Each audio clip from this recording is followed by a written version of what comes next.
Halo teman-teman, perkenalkan nama saya Robertus Ardian Yogi Pamungkas dengan NIM 20 13 24 025. Pada kesempatan kali ini saya akan menjelaskan materi saya yaitu mengenai tentang koperasi.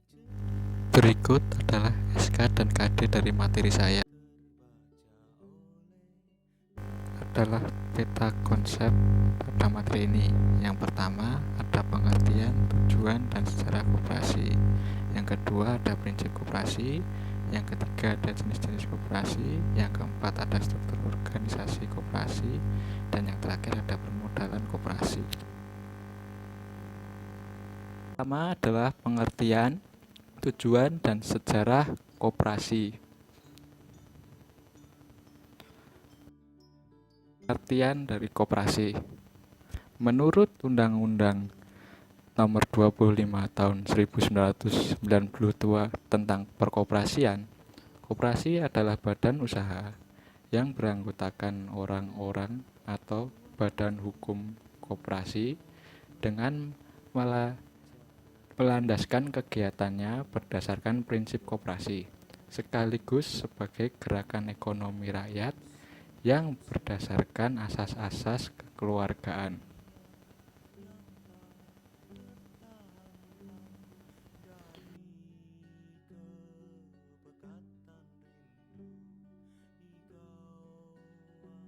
Yang kedua adalah tujuan koperasi.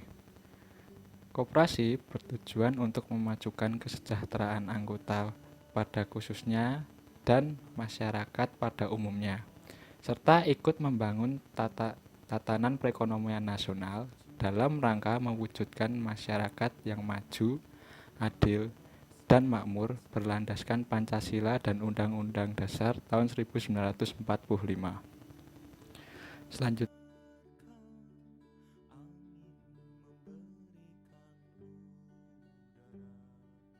adalah sejarah koperasi. Koperasi mulai diperkenalkan oleh Patih R. Arya Wirya Atmaja pada tahun 1896 dengan melihat banyaknya para pegawai negeri yang tersiksa dan menderita akibat bunga yang terlalu tinggi dari rentenir yang memberikan pinjaman uang.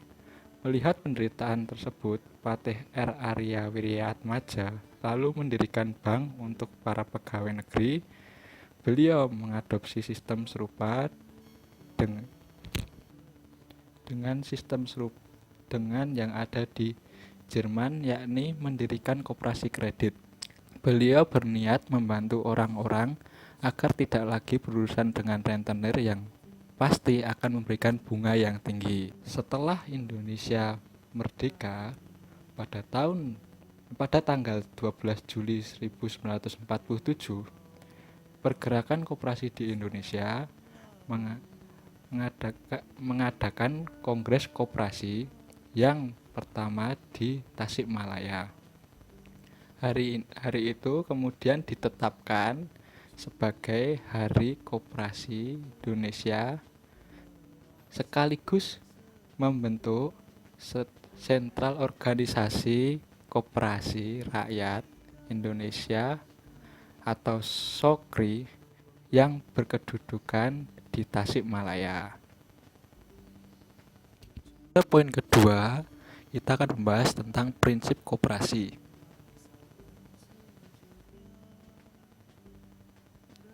Prinsip koperasi. Koperasi di Indonesia ternyata punya 4 prinsip. Prinsip koperasi dalam organisasinya. Yang pertama, keanggotaannya bersifat terbuka dan sukarela. Kedua, dikelola secara demokratis. Bagian SHU dilakukan dengan seadil-adilnya dan sebanding. Dan keempat, adanya pemberian balas jasa pada anggota disesuaikan terhadap modal. Tiga, ada jenis-jenis koperasi.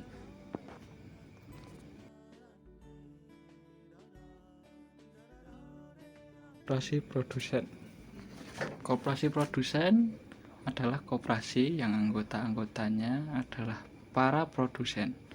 Anggota koperasi ini adalah pemilik atau owner dan pengguna pelayanan atau user, di mana dalam kedudukannya sebagai produsen, anggota koperasi produsen mengelola bahan baku atau input menjadi barang jadi atau output, sehingga menghasilkan barang yang dapat diperjualbelikan.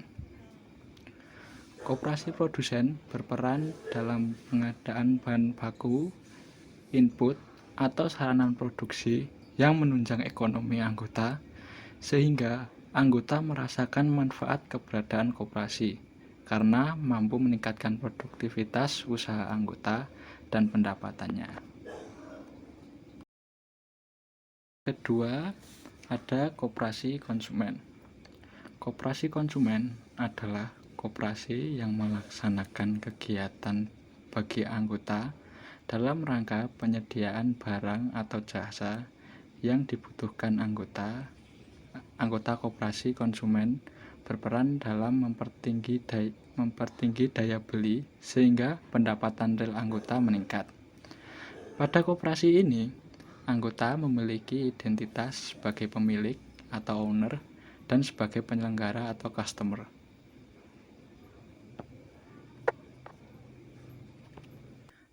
Yang ketiga, ada koperasi simpan pinjam. Koperasi ini seringkali juga disejajarkan dengan nama koperasi kredit. Koperasi ini menyelenggarakan layanan tabungan dan sekaligus memberikan kredit bagi anggotanya.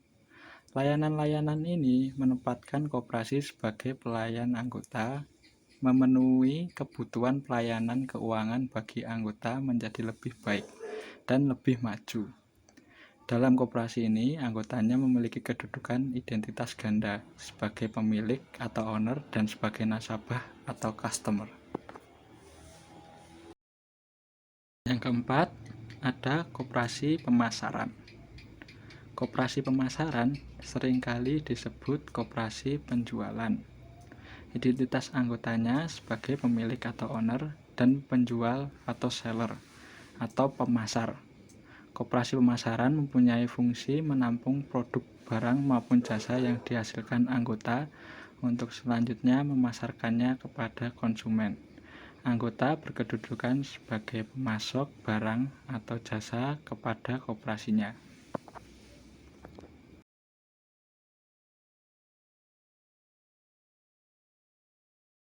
Yang terakhir atau poin kelima, ada koperasi jasa.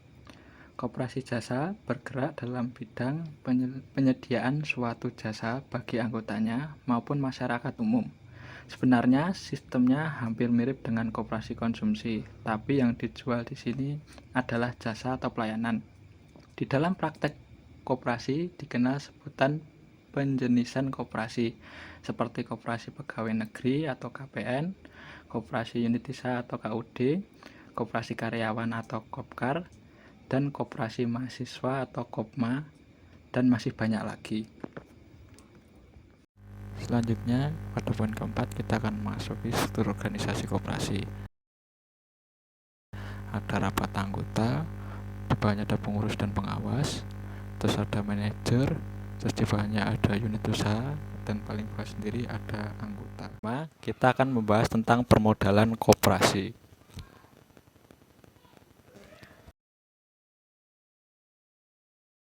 Permodalan koperasi. Modal yang digunakan untuk menjalankan usaha koperasi merupakan kumpulan dari orang-orang yang mengumpulkan modal untuk modal usaha, dan setiap orang mempunyai hak yang sama. Menurut Undang-Undang Perkoperasian, modal koperasi terbagi menjadi dua, yaitu yang pertama modal sendiri dan yang kedua modal pinjaman.